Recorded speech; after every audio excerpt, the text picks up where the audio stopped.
స్వామివారి అధరంకి ఎలా ఇచ్చే మంచిగా ఉందో అలాంటి అధరంకి సరిగా మంచి కాంచి దేవ పెరుమాళ్ వరదరాజ స్వామి ఈ వాత్స్య వరదాచార్య స్వామిని అమ్మా అని పిలిచారు.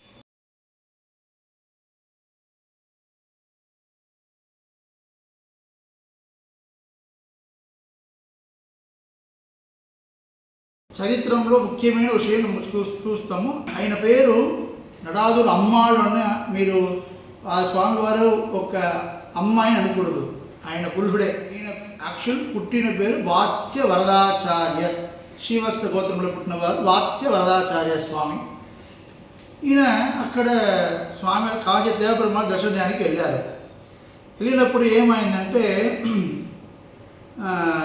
స్వామివారికి పాలు కాచి ఇచ్చేదారు ఒక స్వామివారు వచ్చారు. కానీ అంత ఎండగా కొంచెం హాట్గా స్వామివారికి తీసుకెళ్ళారు ఆ స్వామి. ఇక్కడ నడాదురమ్మాళ్ళు వాత్స్య వరదాచార్య, అప్పుడు వాత్స్య వరదాచార్య స్వామి దాన్ని చూసుకొని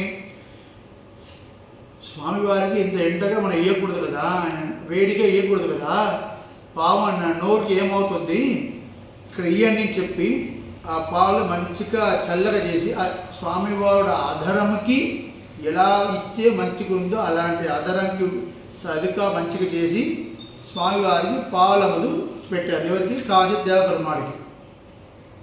సాధారణంగా ఇలాంటి పిల్లలకి ఎలా భోజనం పెట్టాలి, ఎప్పుడు భోజనించాలి, ఎంత వేడిగా భోజనం పెట్టాలి, ఇదన్నీ ఎవరు చూసుకున్నారు? అమ్మ, తల్లి కదా. దానికోసం కాంచి దేవపెరుమాళ్ వరదరాజ స్వామి ఈ వాత్స్య వరదాచార్య స్వామిని అమ్మా అని పిలిచారు. నా తల్లి నువ్వు అని అన్నారు. ఎందుకంటే ఆ రోజు నుంచి ఈ స్వామివారికి నడాదుర్ అమ్మాళ్ అనే పేరు వచ్చింది.